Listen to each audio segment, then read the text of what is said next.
Plants require three things from us as plant parents. One being soil aeration, number two, timely and proper watering, and then number three, light. So today we're going to talk about light, so stay tuned.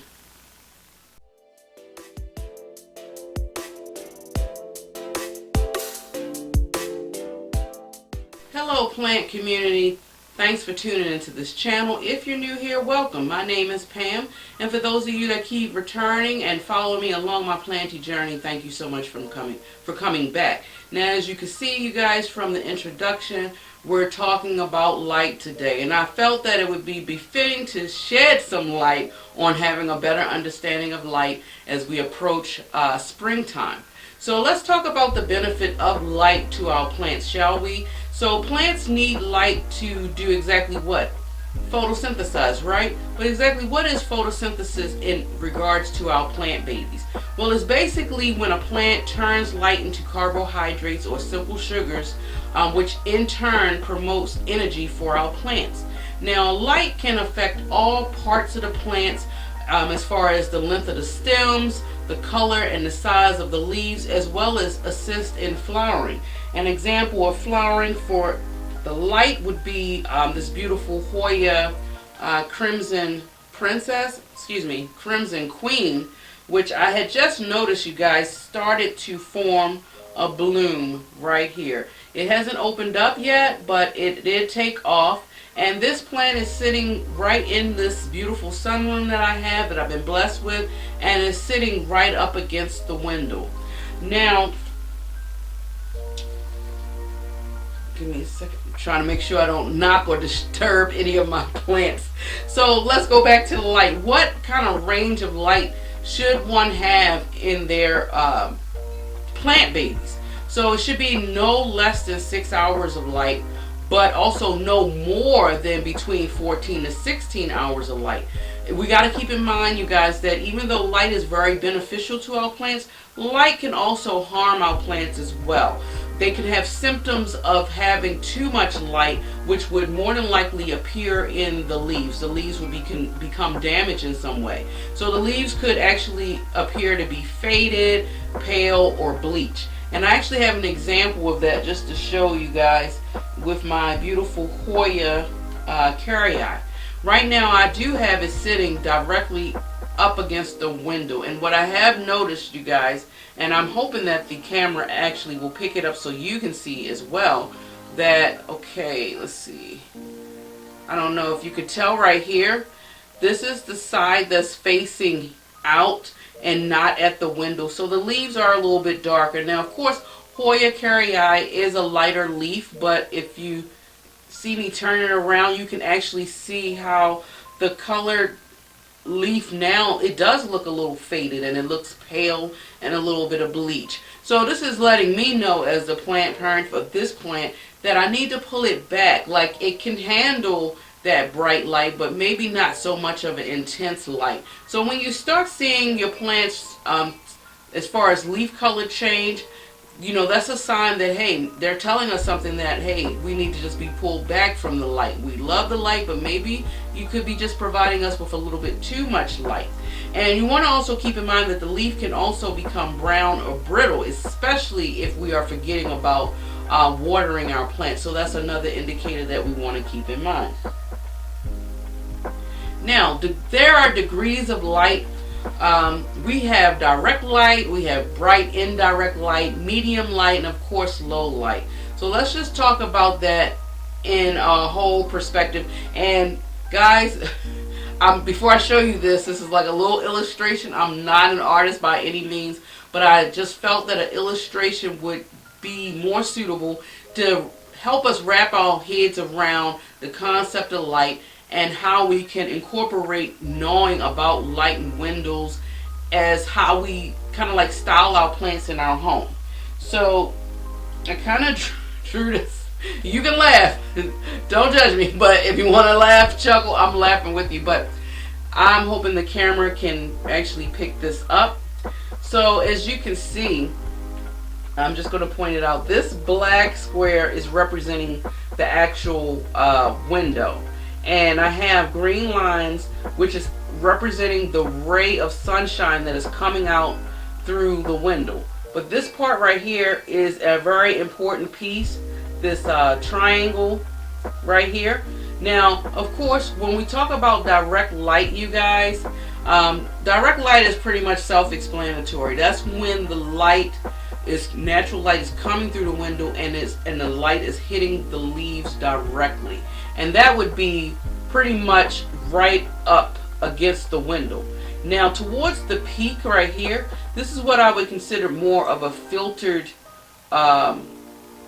direct light, or filtered direct light. So in the example that I just showed you guys with my Hoya, for me, I personally would, if I knew that it bleached too much by it getting direct light, I would kind of put it in this area right here, that peaking area right here, that pretty much would say, okay, it's still getting that bright light for Hoyas anyway, where they can actually promote bigger growth and also promote bloom. So I would personally, me personally, take this information to you guys as a grain of salt, but for me, from my experience, I would put it right here.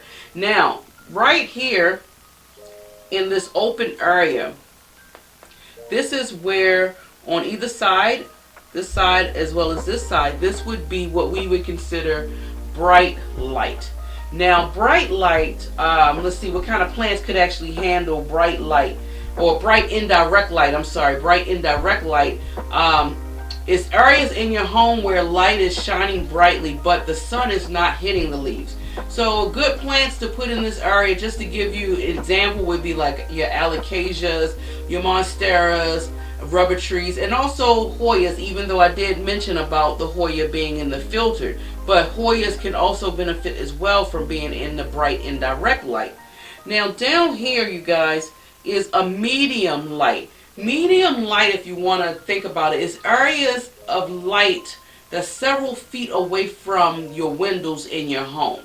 And some of the plants that would benefit in this particular area of the lighting would be, I would say, dracaenas, pileas for sure, and of course let's not forget about prayer plants. They will definitely thrive under those particular light conditions.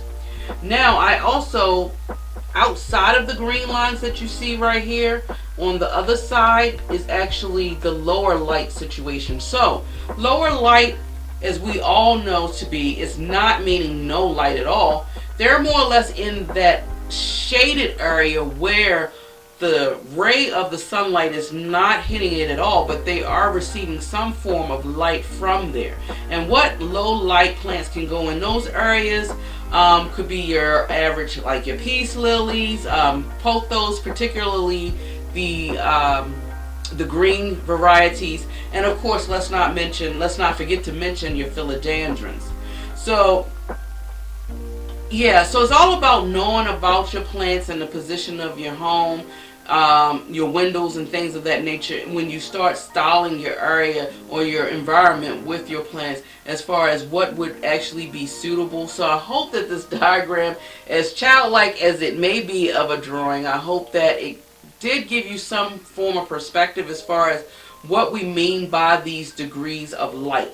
Now, one last tip, you guys, like I said, this was a short video. One last tip that we do want to keep in mind is the more variegation or the more color that you have in your leaves of your plants, you want to keep in mind that it does need to have a little bit more of a brighter light situation. So I would say whatever normal areas of your home that you would have a plant. So let's just take, for example,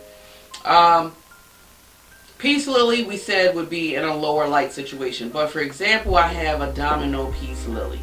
Domino peace lily has that beautiful variegation of white.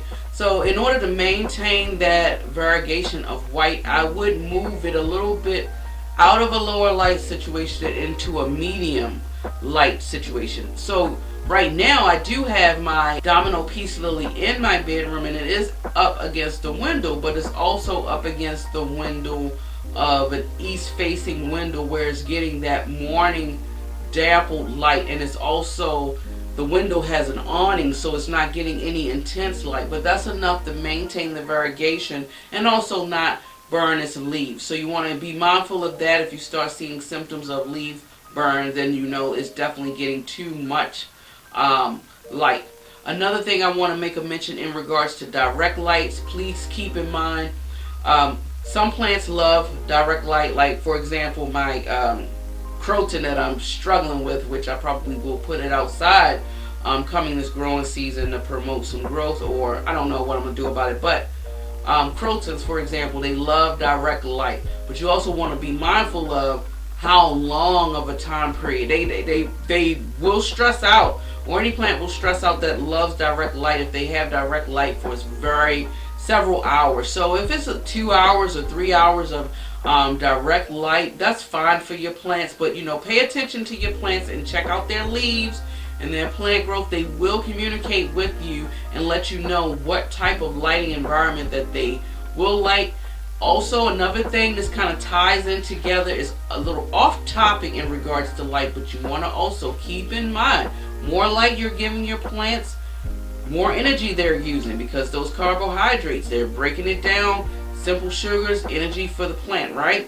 So that means that they're going to be sucking up all that water. So you want to keep in mind too, this goes hand in hand, to be mindful to check that watering, the water schedule. You may have to increase it a little bit more. You know, I always say, you know, I don't go off of a schedule. I let the plants tell me when they want to drink, and it's been working in my favor, so I kind of stick with that routine. Also too, one last tip too in regards to styling your home with your plants as well. Be mindful, or just try to take note of the direction that your windows are. Knowing the direction of sun rays that's coming in your windows will help you also determine what type of plant that you want to put in the window. So right now, you know, all my Hoyas is pretty much in my sunroom because they're getting lights from every direction, and it's really good lighting, and I know that they love the light, and it's good for sun stressing, it's good for promoting flowers. And my Hoyas, some of my Hoyas have been blooming in here, but I don't think I would be able to acquire or get my Hoya to bloom inside my home, especially if I don't have it like really close to a window. So that pretty much wraps up this video, you guys. Y'all let me know, are you styling the plants in your home based upon the lights that we are having in our areas? And also you want to remember too, if you can also use supplemental lighting too for those darker corners, but we don't want to put any plants in no light at all, because that would not be a very happy plant. So yeah, I feel like I'm rambling on a little bit because I'm getting ideas that's just popping in my head as I talk to you guys, and I'm trying to make sure I cover all the bases in regards to light and how important light is. So we want to also, I don't think I touched too much on the plants that can handle direct light. Believe it or not, snake plants, of course, cacti, as well as your succulents. So, you know, I think I'm going to, and I did last year, I did put my snake plants out on my front porch when the weather broke, and I did see some form of growth. So this year I'm going to do it again, and I'm also going to add my succulents. And I don't think really I have cacti too much. My euphorbias, they're succulents, not cacti. But anyway, yeah, so I'm going to try to put some more plants outside and just test that theory and see how beneficial the lights will be, if it's going to actually promote more growth. I'm curious to see whether or not if it's going to do more sun stressing for my Hoya. So there's certain things that I do want to try differently in this growing season just to see if it will promote. Now let the plants, as we all should, we should let the plants talk to us and let us know exactly what's going on, and then we can make a judgment call as far as what signs of stress or what signs of happiness that we are seeing from our plant babies. So yeah, this pretty much wraps up this video. Please let me know, you guys, if you have any particular measurements or rule of thumb that y'all use as far as decorating your home with your plants in regards to light. If you're using more artificial lighting because you unfortunately don't have a lot of windows, or maybe your windows are being blocked by neighbors or other buildings or things like that. If you're just, just comment below and share. And as always, you guys, if you love foliage as much as I do and you love listening to planty things, please subscribe to this channel. Continue to give me the thumbs up. They really support this channel and I appreciate it so much. Enjoy your day wherever you are in the world, and until next time, guys, much love. Bye.